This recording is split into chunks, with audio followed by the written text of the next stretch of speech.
Subalit nang sumali na sa inuman itong si Bobby, hindi rin malabong pati siya ay naalog sa alak. Nang malasing na siya sa mga iniinom nila, doon na nagsimulang magbago ang pakiramdam niya. Niyaya niyang umuwi sa bahay nila ang dalawa niyang kasama dahil nga kaagad siyang tinamaan ng alak. At gustong gusto na niyang matulog, subalit nang marinig ni Marco ang sinabi niya, nagwika lamang ito sa kanya ng, "Kung gusto mong umuwi, umuwi kang mag-isa. Basta kami, mamaya na dahil ilalaban pa namin tong isang manok natin." "Oo nga, Bobby. Mamaya na tayo umuwi. Tingnan mo, ang taas pa ng sikat ng araw. Sabay na tayo." Sabat pa ng isa nilang kasama na nagngangalang Jose. Nang marinig nitong si Bobby ang mga sinabi ng mga kaibigan niya, wala naman siyang magawa kundi sundin ang mga ito. Nag-alala din kasi siya na baka magagalit ang mga ito sa kanya. At isa pa, sa mga pamamahay siya nito nakatira. Maya-maya pa, tumayo ang kasama nilang nagngangalang Marco, saka kinuha ang manok na nakatali sa paa ng upuan ng kanilang iniinuman. "Tiga, Marco, saan ka pupunta? Ilalaban mo na ba yan? Ikaw naman iiwan mo pa kami rito." Wika naman ng isa niyang kasamang nagngangalang Jose habang nakahiga. Dali-dali itong tumayo kahit hirap na makatayo. Nang makita nitong si Bobby ang kalagayan ng kaibigan niya, kaagad naman niya itong inalalayan habang sinusundan ang paglakad ni Marco. Ginagawa yun nitong si Bobby dahil sa kanilang tatlo siya lang naman ang hindi gaanong nahihilo. "Tika, Jose, saan ba nagpunta yung si Marco? Ang bilis lumakad nun ah." Wika naman itong si Bobby sa kaibigan niyang si Jose. "Nandyan lang yun sa tabi-tabi. Hanapin lang natin. Alam ko kung saan yun pupunta." "Teka, ayan, di ba si Marco yan? Yung nakatayo? Tara, lapitan na natin." Wika naman ni Jose habang nakaalalay siya dito. Dahil kung saan-saan lang ito napapatumba dahil sa kalasingan. Paglapit nilang dalawa sa kasamahan nilang si Marco, nakita nilang nasa kumpulang mga sabungero ito nakapwesto. Pinilit nitong makipagtapatan sa mga sabungerong naroroon habang hawak din niya ang kanyang tandang. Nang masilayan ito ni Bobby, hindi naman niya alam kung mabibwisit siya dito o matatawa sa kasama niya. Gusto man niyang pigilan yon, subalit umiiwas lamang siya upang hindi na magkagulo pa. Makalipas ang ilang minuto, tuluyan nang kumasa sa laban ang kasama nilang si Marco doon sa sabong. Subalit ang malaking problema dito, hindi pinayagang magbitaw ng manok si Marco sa ruweda dahil nga langog na langog ito sa alak. Kaya siya pinagbawalang pumasok doon dahil meron ng nadidisgrasya na isa ding sabungero, yung nagbibitaw ng manok. At isa pa, pasuray-suray na lamang ito. Dahil sa pagtangging papasukin si Marco ng leader ng sabungan. Pero kaagad naman itong nare-resolba nang magpresenta itong si Bobby na siya na lang ang magbibitaw sa manok na ilalaban doon sa ruweda. Pumayag naman itong si Marco na siya na lang ang pumasok sa loob. Paghawak ni Bobby sa tandang na kinakabitan ng bulang, nagwika naman si Marco sa kanya ng, "Bobby, ayusin mo sa pagbitaw ha. Pagkatandaan mo, pangatlong manok na natin yang talo kung yan mamamatay." Nang marinig ito ni Bobby, tumango lang naman siya kahit wala siyang kalam-alam sa ganong gawain. Nang tuluyan na siyang humaharap sa makakalaban niyang mga magtatari, kinabahan naman siya dahil unang-una niya yung gagawin. Maigi naman siyang binantayan ng taga-karyo dahil nga first time niya yon. Sa pagtanggal ng lalaki sa bayan ng tarik, bigla naman siyang natigilan nang pumitik-pitik ang supot sa dibdib niya na pinaglagyan niya sa itlog ng ambubukag. Dahil sa pagkaagaw ng atensyon niya sa mga bagay na yon, sinigawan naman siya ng taga-karyo. Dahil papalapit na ang manok sa kalaban sa kanyang kinaroroonan, habang di pa rin niya inilapag ang manok. Nang mahimasmasa naman siya ng mga oras na yon, agara naman ang paghagis niya sa manok sa ruweda at dali-daling tumalon papalabas. Paglabas niya sa ruweda, nagsisigawan naman ang mga tao sa buong paligid sa hindi malamang dahilan. Pagbalik ng tingin nitong si Bobby sa naglalabang manok, laking pagtataka niya dahil nakita niyang nakagapang sa lupa ang kalaban habang duguan. Nang makita yun nila Marco at Jose, halos magpagulong-gulong yun sa lupa dahil sa tuwa. Kaagad idiniklara ng sabungan na panalo ang manok na binitawan ni Bobby. Nang tingnan ng mga kaibigan niya ang katawan ng manok na kanilang inilaban, nagulat sila dahil hindi yun nagtamo ng sugat at galos man lang. Dahil sa mga nangyari, merong nagsasabing mga sabungero na ilaban yung muli ng araw din yon dahil manangra daw. Sa hindi nakakalam sa panangra, ito yung araw talaga ng manok mo na magpapanalo talaga. Mawawala ang taglay na bisa nito kapag malipasan ng gabi o bukas. Walang kaalam-alam itong si Bobby na dahil ito sa tangan-tangan niyang gamit. Kaagad nagsagawa ng pangalawang laban sila Marco at ganun ulit ang pinagbitaw sa ruweda. Siya pa din. Subalit ganun ulit ang nangyari. Nang mga oras na yon, maigi niyang pinagmasdan ang galaw sa manok. At napansin niyang sa bawat lakad ng tandang sa lupa, meron siyang nasisipat na isang maliit na anino na parang kasing liit lang ng sanggol na bata. Hindi lang naman niya yun pinansin. Sa pag-aakalang baka nagkataon lang yon, baka dahil lang din sa sikat ng araw. Tirik kasi ang araw nun dahil tanghaling tapat. Butas ang kilikili sa manok ng kalaban. At yung manok na binitawan sa ruweda nitong si Bobby, nakapagtatakang di yun nagtamo ng galos. Habang tinatanggalan ng tari ang manok sa gilid, doon sa sabungan, tuwang-tuwa noon sa kanya ang mga kasama niya.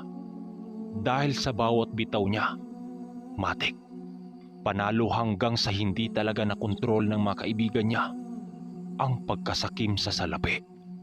Maniwala man kayo o sa hindi, nakapitong laban yun na puro panalo at gamit lamang ang iisang manok. Dahil sa 7 panalong yon, malamang malalata naman sila sa inuman. Grabing salapi kasi ang natanggap nitong si Bobby na binigay ng dalawa niyang kasama dahil sa pagkapanalo nila.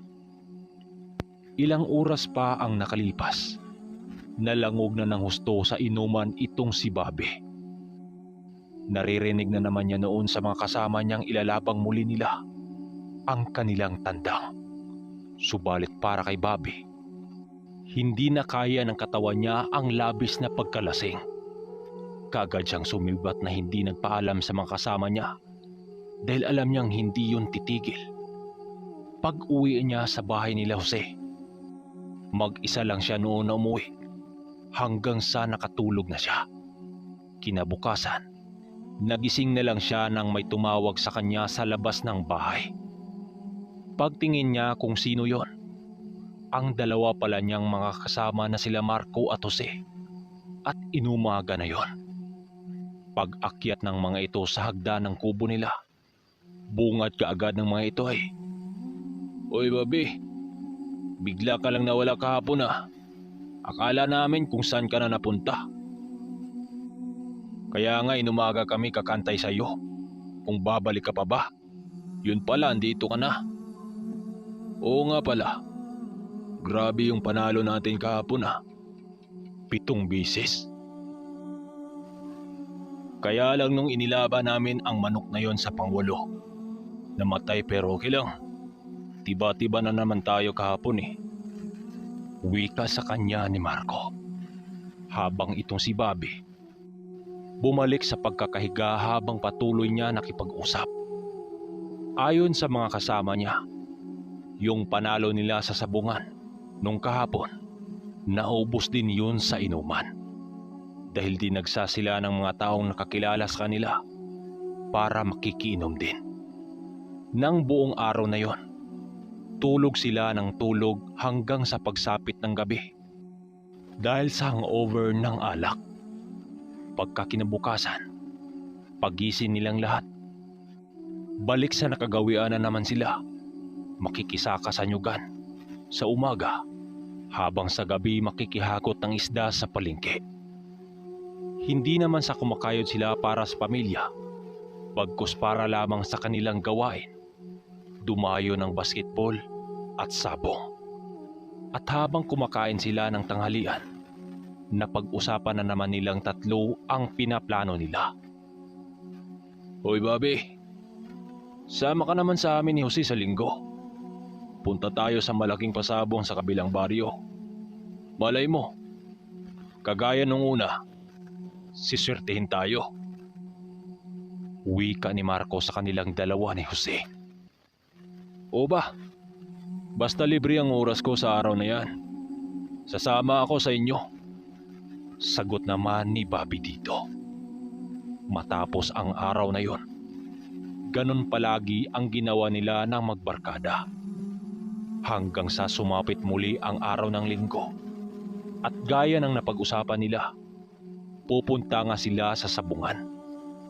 Habang dala-dala ang dalawang tandang na alaga mismo ni Marco. Nang makarating sila sa nasabing sabungan, tumagay na muna sila ng isang buti ng alak para naman hindi sila kakabahan. Matapos nilang mag-inuman, kaagad na silang tumungo sa isang banda kung saan makikita ang may mga dalang manok na mga tao. Kaagad namang nakahanap ng katapat si Marco sa dala niyang manok at hindi kalaunan, kinabitan din ito ng tari sa isang taong mananadi ng bulang doon. At makalipas pa ang ilang minuto, nakapasok na nga ng ruweda sina Marco at Jose at siya ang nagpaiwan sa labas. Subalit sa kasamaang palad, nabihag ang pangunang laban na manok ni Marco. Paglabas ng mga ito sa ruweda, wala naman yung imik habang papalapit sa kanyang inuupuan. Wala. Ang akala namin swerte na naman eh. Ikaw na lang kaya ang magbibitaw sa manok. Baka nasa iyo ang swerte. Wika ni Jose sa kanya. Nang marinig ito ni Bobby, napasabi naman siya ng, Tika, bakit ako? Pwede namang kayo na lang ah. Tsaka kaya lang naman ako ang nagbibitaw nung nakaraan dahil sa sobra ba namang kalasingan nyo? Pagtatanggi ni Bobby sa mga yon. Dahil wala talaga sa kanya ang hilig sa ganong gawain. Subalit dahil sa pamimilit ng dalawa sa kanya, pinagbigyan rin niya ang mga ito. At doon na kumpirma nitong si Bobby na may kakaiba nga sa kanyang sarili.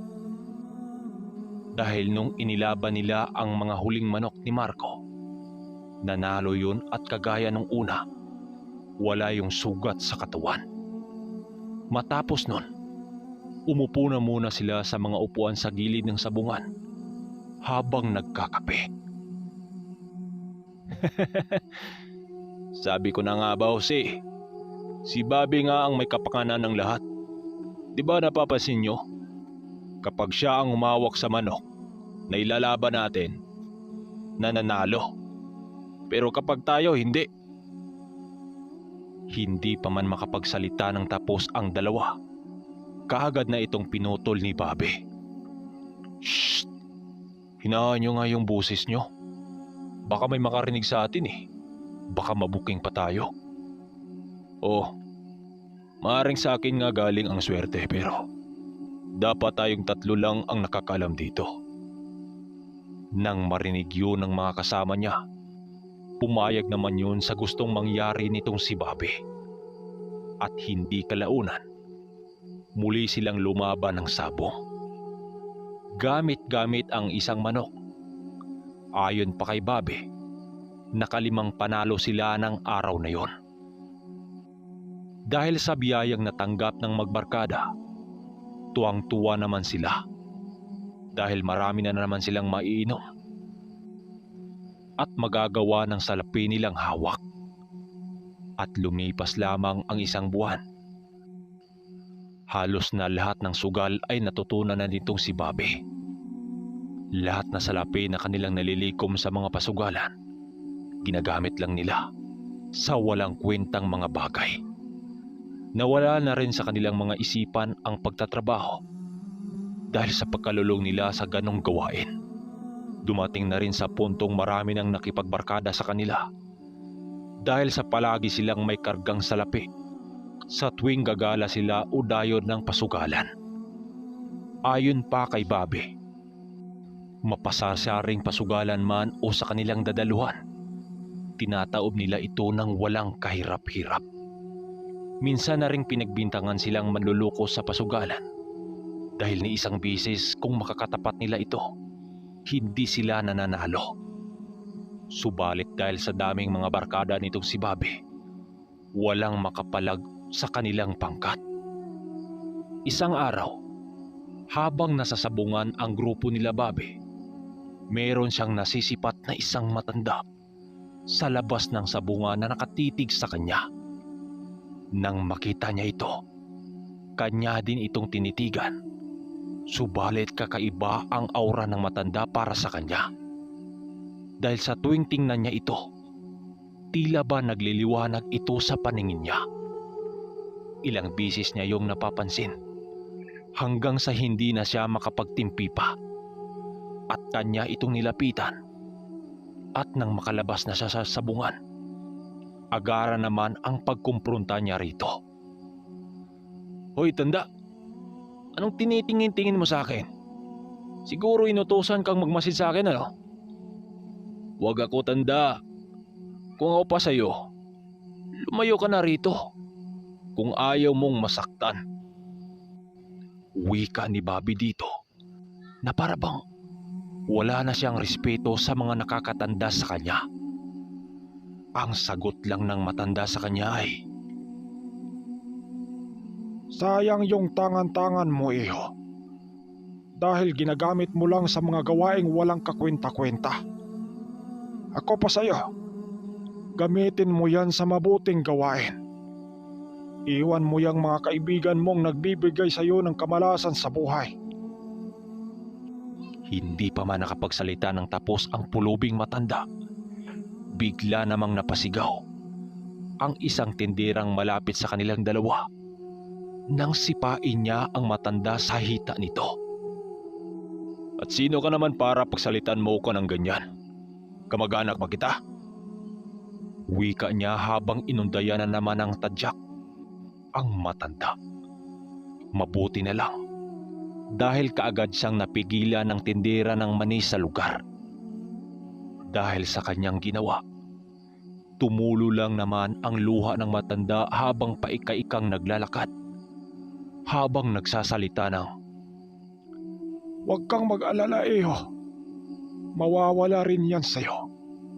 Hindi nababagay ang mutya na yan sa mga taong kagaya mo. matapos nun, naglalakad na siya papasok sa sabungan, subalit bago yon, tumingin siya sa kinaroroonan ng matanda. Pero pagtingin niya doon kung saan yun naglalakad, laking pagtataka niya.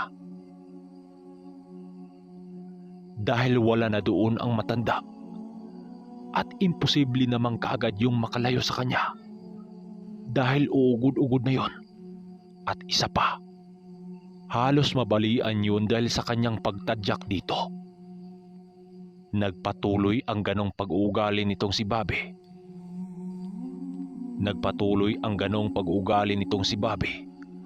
At naging mayabang na rin siya sa kanyang kapwa. Sa ilang buwang lumipas, sa kahit na pasugalan kung mapadpad ang grupo nitong si Bobby, talagang namamayagpag sila sa ganong gawain. Dahil sa influensya ng salapi, hindi na rin malabo sa kanila. Napapasok sila ng masasamang gawain. Napapasok sa lugang haliwan. Kagaya ng bear house kung ano-ano pa na may kaugnayan sa pambabae. Naging manluloko na rin siya sa kapwa-tao, kagaya ng pag-utang ng salapi at hindi binabayaran. Ang akala nitong si Bobby, nasa pagkatao na talaga niya ang pagiging maswerte sa lahat ng bagay. At hindi niya alam na dahil ito sa daladala niyang mutya. Subalit dumating ang isang panahon na hindi niya lubos akalain na kinarma siya. Isang araw, nagkayayaan sila ng mga barkada niya na dumayo sa isang pwestahan sa lugar ng Iloilo. Dahil nga pwestahan yon, hindi mawawala sa probinsya ang diskuhan tuwing pwesta. At habang nakikisayaw sila sa mga babaeng natipuhan nila, tuwang-tuwa naman sila. Subalit ng pagtigil ng sweet music, laking gulat na lang nitong si Bobby nang paglabas niya sa gate para sana umihi. Bigla na lang may sumaksak sa kanyang tagiliran. Pagtingin niya kung sino yon, isang lalaking galit na galit habang minumura siya nito. Kagad tumakas ang nakasaksak sa kanya, habang siya naman dali-daling isinugod sa pagamutan. Laking pasasalamat na lang niya dahil hindi siya namatay sa tama ng saksak. Habang nasa pagamutan siya, napaisip naman siya sa kanyang sarili kung bakit tinatablan siya ng patalim. Hanggang sa makalabas na siya sa pagamutan, bumalik pa rin siya sa mga barkada niya at mga bisyo. At magiging sa pagsugal, hindi niya ito iniiwan. Pero laking gulat niya nang merong biglang nagbabago sa kanya. Halos lahat ng mga sugal na kanilang pinasok, ni isa hindi sila nanalo.